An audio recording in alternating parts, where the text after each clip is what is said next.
2020년 리그 오브 레전드 월드 챔피언십 조별 예선이 드디어 끝났습니다.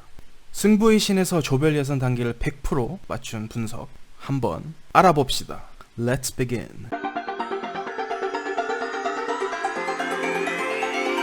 조별 예선이 마친 현재 총 64점으로 세계에서 예측을 다 성공한 사람은 0.095%입니다. 사람 숫자로 하면은 현재 3050명이 생존해 있다는 것이죠. 모든 것을 맞추기 위해서는요. 일단 저는 기본적으로 3가지 더하기 알파, 이것이 팀 평가의 핵심이 됩니다. 첫째, 수치상의 팀 평가. 이건 전문가 평가, 자국 내 리그 성적, ESPN 순위 등등 객관적인 자료를 바탕으로 한 평가입니다. 두 번째, 플레이 스타일. 팀의 현재 폼, 그리고 폭발력이 있는 팀인가, 고점 혹은 저점은 어떤 팀인가, 뚜렷한 강점과 약점이 있는가, 특히 최근 경기를 기반하여서 예상을 해봅니다. 세 번째, 노련미. 이것은 베테랑 보유 유무 등등 그 팀과 특히 선수 개개인의 그런 경험 같은 것을 말합니다. 플러스 알파는 팀 혹은 선수들 개개인의 그 과거 롤드컵 기간, 특히 조별 예선 기간 중에 특성 같은 것, 선수에 따라 다전제와 조별 예선 단판 승부일 때의 활약이나 폼이 좀 다른 경우가 꽤 있습니다.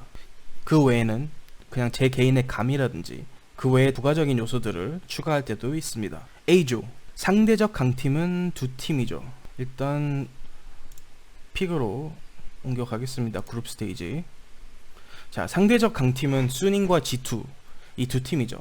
기적이 일어나지 않는 이상 객관적으로 봤을 때 G2와 수닝이 8강 진출을 할 것은 어느 정도 예측이 가능합니다. 최종 순위는 1등 수닝의 2등 G2. 이것은 사실 첫 변수입니다. 일반적인 평가로는 G2가 수닝보다 조금 더 강하다는 평가를 받았기 때문이죠. 자, 수닝의 경우 자국 리그 3시드입니다. 하지만 3시드인 것보다 더 중요한 것은 수닝은 중국판 판독기라는 것입니다. 약간 ACK 아프리카 프릭스의 상위호환 같은 그런 느낌이죠. LPL에서도 가장 강한 테스나 징동을 제외하면 상대적으로 비슷하거나 더 약하다 평가받는 팀들을 되게 잘 잡는 스타일입니다. 최근 경기 폼도 좋고요.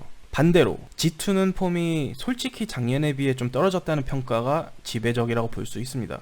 자국 리그 내에서 작년에 비해 정글과 원딜이 특히 활약이 덜하다는 평가가 있습니다. 게다가 가장 중요한 포인트, G2는 역사적으로 조별 예선에서는 헤매는 경우가 대부분이었습니다. 실제로 다전제까지 가면은 G2가 더 강하다고 할지언정 조별 예선에서만큼은 G2와 수닝이 비스무리한 경기력이 나올 거라고 예상을 했습니다. 실제로 1승 1패였죠. 하지만 G2는 의외의 일격을 맞을 확률이 더 높다고 생각을 했고, 그래서 수닝을 1등, G2를 2등으로 놓았습니다. 3등은 팀 리퀴드, 4등은 마치 e스포츠였죠. 리퀴드는 선수 개개인의 커리어로는 사실상 이번 롤드컵에서 최강이라고 볼 수 있습니다.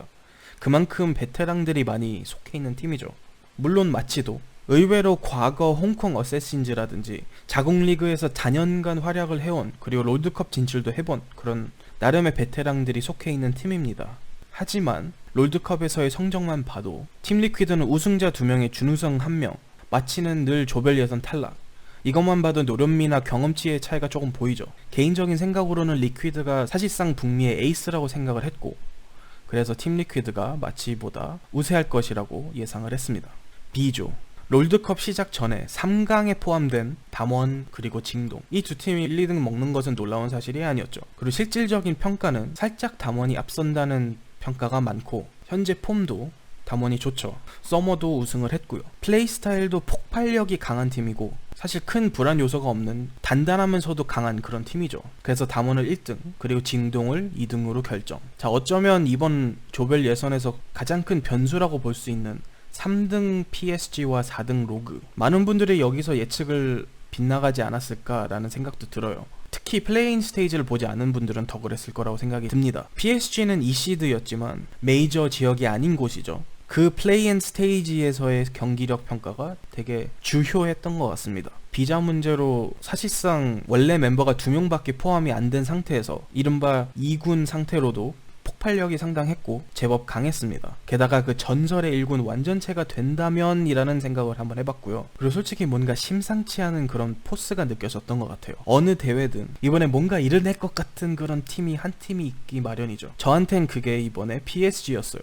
반면에 로그는 유럽 리그에서는 G2나 프나틱 상대로도 경기력이 괜찮았죠. 하지만 개인적으로는 다른 팀들, 즉 G2나 프나틱 같은 기존의 강팀들이 살짝 주춤하거나 살짝 폼이 좀 떨어졌을 때 그 틈새를 잘 노린 거라는 생각이 들었어요.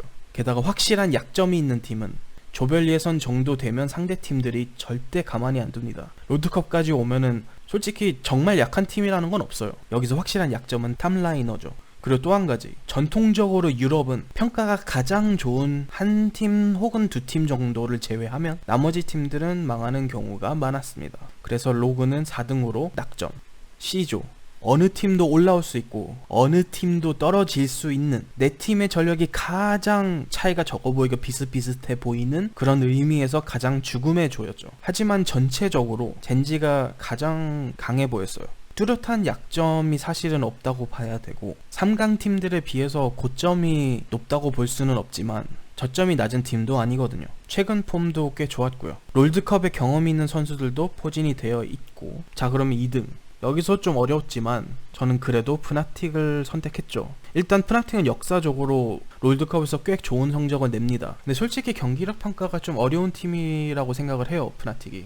하지만 완전히 망한 경우도 사실 별로 없고 노련함을 가지고 있는 베테랑 선수도 다수 포진하고 있습니다. LGD는 플레이인에서 망할 뻔 하기도 했고 폼이 좀 올라오기는 했으나 근본적으로 고점도 좀 애매한 팀이라고 생각을 했고 폼 자체가 좀 애매해 보였어요. 그래서 엎치락 뒤치락 하다가 3등 정도 할 것이라는 생각이 들었어요. 특히 젠지와 프나틱 이상의 경기력을 보여줄 것 같지는 않았습니다. 자, 마지막 TSM. 전통적으로 롤드컵에서 성적이 좋지 않아요. 그 중심에는 상대적 강팀 상대로 왠지 모르게 힘을 잘 못 쓰는 것 같은 비역슨. 현재 TSM은 역대 최고 수준이 아니라고 봤습니다. 일단 가장 중요한 폭발력이 없다고 생각했어요. 상대적 약팀이 상대적 강팀을 혹은 상대적으로 비슷한 팀을 이기려면 폭발력이 되게 중요하다고 생각해요. 물론 전패까지는 예상을 하지는 않았는데 4등은 할 것 같았어요. 자, D조. DRX가 최근 폼도 괜찮고 폭발력도 제법 있는 팀이어서 조별 예선이니까 단판 승부니까 1위를 할 수도 있을지도 모르겠다라는 생각은 잠시 해봤습니다. 하지만 테스는 테스다. 테스는 사실 롤드컵 시작 전에 가장 강력한 우승 후보로 꼽히는 팀이었죠. 노련미 있는 베테랑도 충분히 보유하고 있고 한국 상대로 잘하는 카사도 있고 물론 DRX가 선전을 할 것 같았고 잘하면 1승 1패로 한 경기 정도 잡을 수도 있을 거라는 생각은 들었지만 결국에 1등은 좀 어렵지 않을까. 만약에 둘 다 5승 1패 정도로 1위 결정전을 하게 된다고 하더라도 테스가 이기지 않을까라는 그런 예상을 했습니다. 자, 그럼 나머지 두 팀, 플라이퀘스트와 유니콘즈 오브 러브. 플라이퀘스트가 의외로 선전할 가능성이 있다. 그러니까 이게 1, 2등을 한다는 얘기는 절대 아니고 DRX나 테스 상대로 한 경기 정도는 잘하면 잡을 수도 있지 않을까. 가장 큰 이유는 경험도 풍부하고 변수력이 아주 뛰어난 폭발력을 갖고 있는 이그나가 그 중심이었고 그게 제 판단의 중점이었죠. 반대로 UOL은 물론 변수도 만드는 팀이고 약간 자신들만의 플레이 스타일을 또 갖고 있는 팀이지만 테스랑 DRX 상대로 좀 체급 차이가 심할 거라고 생각을 했어요. 그래서 변수력이고 뭐 폭발력이고 뭐고 체급 차이를 극복하지는 못할 거라고 생각했어요. 플라이퀘스트와 유니콘즈 오브 러브 서로 간의 경기 사이에서도 이그나의 변수 혹은 캐리력 그리고 아나나시계의 변수 혹은 캐리력 여기서 이그나가 한 수 위라는 생각이 들었고 결국 3등 4등 이렇게 확정. 이렇게 저는 분석을 했고 그렇게 선택을 하였습니다. 그래서 그렇게 전부를 맞췄고 끝까지 맞출 가능성이 남아있는 3050명 중에 한 명입니다. 저는 이제 8강 예측을 하려 합니다.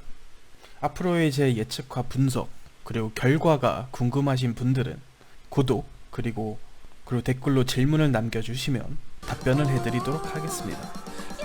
키크너스였습니다. 감사합니다.